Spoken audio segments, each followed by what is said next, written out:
اعوذ باللہ من الشیطان الرجیم بسم اللہ الرحمن الرحیم صلی اللہ علی محمد صلی اللہ علیہ وسلم۔ اے غفور الرحیم، اے میرے پروردگار، یا حی یا قیوم، تمام مسلمانوں کو پانچوں وقت کی نماز کا پابند بنا دے۔ یا اللہ، جو بیمار ہیں، پریشان حال ہیں، یا اللہ اپنے فضل سے، اپنے کرم سے ان کی بیماریوں کو شفا میں بدل دے۔ یا اللہ، جو پریشان حال ہیں ان کی پریشانیاں دور کر دے، جو تنگ دست ہیں ان کی تنگ دستی دور کر دے۔ یا اللہ پاک، تمام مرحومین کی مغفرت فرمانا، ان کو جنت الفردوس کا بلند درجات عطا فرمانا اور آخرت میں رسوائی سے بچانا۔ یا اللہ، فلسطین اور کشمیر کے مسلمانوں پر رحم فرما۔ یا اللہ، ان پہ فضل نازل فرما۔ یا اللہ، غیب سے ان کی مدد فرمانا۔ آمین ثم آمین۔ نبی کریم صلی اللہ علیہ وسلم کا ارشاد ہے کہ قیامت میں آدمی کے اعمال میں سب سے پہلے فرض نماز کا حساب کیا جائے گا۔ اگر نماز اچھی نکل آئی تو وہ شخص کامیاب ہوگا اور بامراد، اور اگر نماز بیکار ثابت ہوئی تو وہ نامراد خسارے میں ہوگا۔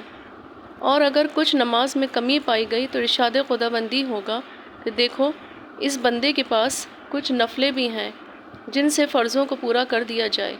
اگر نکل آئیں تو ان سے فرضوں کی تکمیل کر دی جائے گی۔ اس کے بعد پھر اسی طرح باقی اعمال، روزہ، زکوٰۃ وغیرہ کا حساب ہوگا۔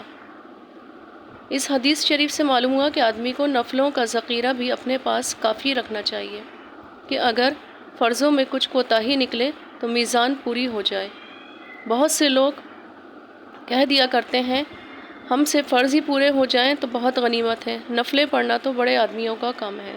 اس میں شک نہیں کہ فرض ہی اگر پورے ہو جائیں تو بہت کافی ہیں، لیکن ان کا بالکل پورا ادا ہو جانا کون سا سہل کام ہے کہ ہر چیز بالکل پوری ادا ہو جائے۔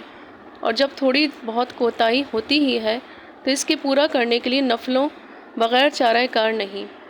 ایک دوسری حدیث میں یہ مضمون زیادہ وضاحت سے آیا ہے۔ ارشاد ہے کہ اللہ تعالیٰ نے عبادات میں سب سے پہلے نماز کو فرض فرمایا ہے، اور سب سے پہلے اعمال میں سے نماز ہی پیش کی جاتی ہے، اور سب سے پہلے قیامت میں نماز ہی کا حساب ہوگا۔ اگر فرض نمازوں میں کچھ کمی رہ گئی تو نفلوں سے اس کو پورا کیا جائے گا، اور پھر اس کے بعد اسی طرح روزوں کا حساب کیا جائے گا، اور فرض روزوں میں جو کمی ہوگی وہ نفلی روزوں سے پوری کر دی جائے گی۔ پھر زکوٰۃ کا حساب اسی طریقے سے ہوگا۔ ان سب چیزوں میں نوافل کو ملا کر بھی اگر نیکیوں کا پلہ بھاری ہو گیا تو وہ شخص خوشی خوشی جنت میں داخل ہو جائے گا، ورنہ جہنم میں پھینک دیا جائے گا۔ نبی کریم صلی اللہ علیہ وسلم کا معمول یہی تھا کہ جو شخص مسلمان ہوتا سب سے اول اس کو نماز سکھائی جاتی۔ نبی کریم صلی اللہ علیہ وسلم کا ارشاد ہے کہ قیامت میں سب سے پہلے نماز کا حساب کیا جائے گا۔ اگر وہ اچھی اور پوری نکل آئی تو باقی اعمال بھی پورے اتریں گے، اور اگر وہ خراب ہو گئی تو باقی اعمال بھی خراب نکلیں گے۔